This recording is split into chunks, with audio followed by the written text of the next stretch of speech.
Encore une facture, j'en peux plus de cette paperasse administrative. On s'agite dans des process. On n'agit pas, on s'agite, on n'entreprend pas, on ne fait qu'exécuter des programmes. On devient en somme une sorte d'intelligence artificielle. On s'inquiète aujourd'hui beaucoup de l'intelligence humaine, de l'intelligence artificielle qui s'humanise. Regardez Spot qui devient quasiment un chien réel, mais on s'interroge moins, on s'angoisse moins sur le fait que l'intelligence humaine se robotise, et c'est un peu ce que j'ai voulu montrer. De même que c'est Kant qui fait cette petite parallèle, de même que alors il ne parle pas des Youpala, il parle des roulettes pour enfants, mais de même que le Youpala dispense l'enfant d'avoir à marcher, le process dispense souvent l'esprit d'avoir à penser. Et on procédurise tout. Pour envoyer un mail, il y a un process. Pour aller à la cantine, il y a un process. Pour aller à la piscine de l'entreprise, il y a un process. Il y a des normes comportementales absolument partout, omniprésentes dans l'entreprise. Alors j'en passe, je ne vais pas les évoquer, mais les tours de table, les brainstorming qui se finissent. Je ne critique pas ces choses en tant que telles, mais souvent elles sont mal faites parce qu'elles sont procédurisées. Et le process devient le sommet des priorités au détriment du sens de ce qui est entrepris. Il ne s'agit pas de critiquer les process, mais il y en a des utiles, il y en a des inutiles, et le curseur est très simple. Quand le sens est oublié et quand le process devient premier et le sens second, c'est là que le process est dangereux. Je vais l'expliquer un peu plus tard et je vais y revenir. Otis, mon scribe. C'est lui qui scribe tout. Immotez pas vous. C'est une bonne situation, ça, scribe. Mais vous savez, moi je crois pas qu'il y ait de bonnes ou de mauvaises situations. Enfin, si je devais résumer ma vie aujourd'hui avec vous, je dirais que c'est d'abord des rencontres. Vous pouvez d'ailleurs, pour ceux qui font du recrutement, ça marche encore aujourd'hui, hein, vous voulez virer un candidat, vous dites « Adieu, monsieur, je m'en voudrais de contrecarrer votre infortune. » Oh, le type, il part au bistrot. Alors, voyez, la chance, dans le fond, c'est Wiseman. Richard Wiseman, c'est un de mes collègues, il est professeur de psychologie à l'Université de Londres. C'est lui, le premier, qui a créé ce qu'on appelle le Luck Project Factor. Il avait recruté, lui, des chanceux, des malchanceux dans la presse. Il a fait passer des annonces. Lucky people wanted. Vous avez de la chance, vous êtes né sous une bonne étoile, vous vous êtes prêt à parler à un chercheur, appelez-nous tel numéro. Quelques jours après, ils avaient fait Unlucky people wanted. Vous n'avez pas de chance, vous avez la loose, vous êtes né sous une mauvaise étoile, vous ratez, généralement par hasard d'ailleurs, tout ce que vous entreprenez. Vous seriez prêt à en parler à un chercheur sans fondre en larmes, appelez-nous à telle date. Voilà. Et donc, il y avait peut-être 150 personnes dans le Luck Factor Project. Ils avaient remonté, vous savez, ils avaient fait des analyses biographiques, recréé la vie des gens, tout ça, avec les éléments clés.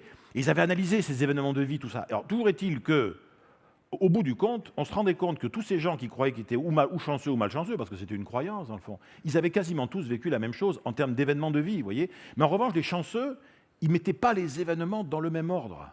Ils ne leur donnaient pas la même signification. Il y avait des tas de choses qui bougeaient. Et ce qui faisait que Wiseman, il avait dit cette chose que je trouve très importante, il disait, vous voyez, la chance, dans le fond, c'est pas ce qui vous arrive. C'est ce que vous allez faire avec ce qui va vous arriver. De même que d'ailleurs, ça va aussi contre cette idée du déterminisme. Quand on vous dit, oui, mais vous savez, on est ce que les autres ont fait de nous. Mais bien sûr que non, tout ça est faux. Nous ne sommes pas ce que les autres ont fait de nous. Nous sommes ce que nous allons faire avec ce que les autres ont voulu faire de nous.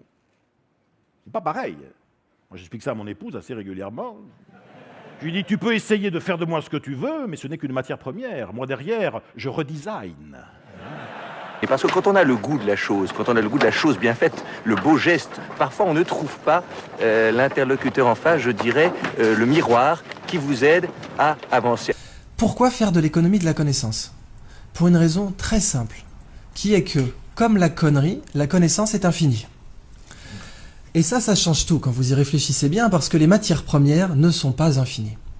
Mais la connaissance est infinie. Si nous basons notre croissance économique sur les matières premières, eh bien, il y a une contradiction mathématique inévitable entre croissance infinie et matières premières finies. Mais si nous basons notre croissance économique sur la connaissance, eh bien, il n'y a plus de contradiction entre croissance infinie et connaissance qui est infinie aussi. L'économie de la connaissance est très particulière en ce sens qu'elle est régie par des lois différentes de l'économie des matières premières. Et ces règles sont très simples. Il y en a 3, 2 bonnes nouvelles et une mauvaise nouvelle. La première règle, c'est que les échanges sont à somme positive. Qu'est-ce que ça veut dire? Si je vous donne 20 €, ils ne sont plus à moi. Mais si je vous donne de la connaissance, elle est encore à moi. Là, je vous donne de la connaissance, a priori, quand je vais sortir de cette pièce, je ne serai pas plus bête qu'en y rentrant.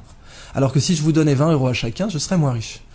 Donc, quand on partage un bien matériel, on le divise. Quand on partage un bien immatériel, on le multiplie.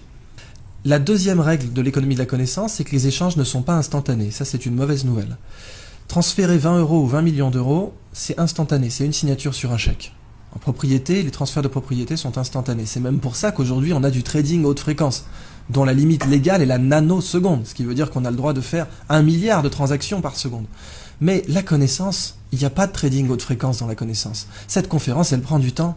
Transférer de la connaissance, ça prend du temps. Je ne peux pas vous donner la physique quantique en 2 minutes. Et la dernière règle est une bonne nouvelle, c'est que les combinaisons de connaissances ne sont pas linéaires. Qu'est-ce que ça veut dire ? Ça veut dire que quand vous prenez 20 € et 20 € et que vous les mettez ensemble, ça fait 40 €. Mais quand vous prenez 1 kilo de connaissances et que vous le réunissez à un autre kilo de connaissances, ça fait 3 kilos de connaissances. Quand vous regroupez 2 connaissances, ça crée systématiquement une tierce connaissance, qui est au pire triviale, mais non nulle, et au mieux révolutionnaire. Mais comment fais-tu pour avoir cette humanité? Eh bien, je leur réponds très simplement, je leur dis, c'est ce goût de l'amour. Ce goût, donc, qui m'a poussé aujourd'hui à entreprendre une construction mécanique, mais demain, qui sait, peut-être simplement à me mettre au service de la communauté, à faire le don de soi. Le matriciel, c'est l'intelligence collective en permanence. La matricialité permanente. Être constamment au service des autres, c'est gonflant, hein, franchement. Franchement, il y a plein de trucs que je pourrais faire dans mon coin. Sauf que je suis un sachet de thé. Comme tout le monde doit se digitaliser, comme tout le monde doit se disrupter, je n'existe que dans ma propension à me diffuser et à être approprié. Donc je suis un sachet de thé. Je vous raconte pas l'effet que j'ai fait quand sur scène devant toutes mes équipes, j'ai dit « vous êtes un sachet de thé ». Tea manager, tea bag. T pour transverse, matricialité, T pour flavor, spread your flavor. C'est-à-dire, je n'existe pas en soi. Je n'existe que si je crée un environnement à température ambiante me permettant de me diffuser. Ce qui est franchement épuisant. 1, énormément de pédagogie. 2, tu passes ta vie à expliquer en acculturation des choses au terrain. Intelligence de l'autre, pédagogie, bienveillance, amour de l'autre. Hein.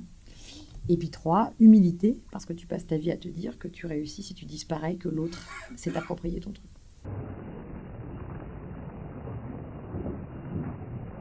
Le non-sens, pour essayer de mieux comprendre cette idée de sens, arrive quand on tombe dans une spirale sans fin, dans un mouvement sans fin de réussite pour la réussite, d'argent pour l'argent, de travail pour le travail, et qu'on est sur une boucle comme un hamster et dans sa roue, si vous voulez. Et ça veut dire quoi philosophiquement? Ça veut dire qu'on fait du moyen une fin. Dès qu'on fait du moyen une fin, on tombe dans le non-sens. Au process et au bonheur normé en cage dorée, je préfère l'action véritable. L'action véritable dans un souci de bien-être et de performance d'ailleurs, mais l'action véritable qui, à mon avis, est exactement l'opposé du process et suppose 3 ingrédients. L'action, évidemment, suppose le risque, le process l'annule complètement. L'action suppose l'incertitude, je vais y revenir, le process bannit toute incertitude. L'action suppose le sens, le process pas toujours. Je vais y revenir aussi. Et l'action suppose la confiance et le process aucunement. Donc c'est en ça que je distingue évidemment l'action véritable de la procédure. Some say that logistics is boring, and it is. It is slow and dull and boring. Nothing happens really. And when it does, it happens way too slow. Nothing.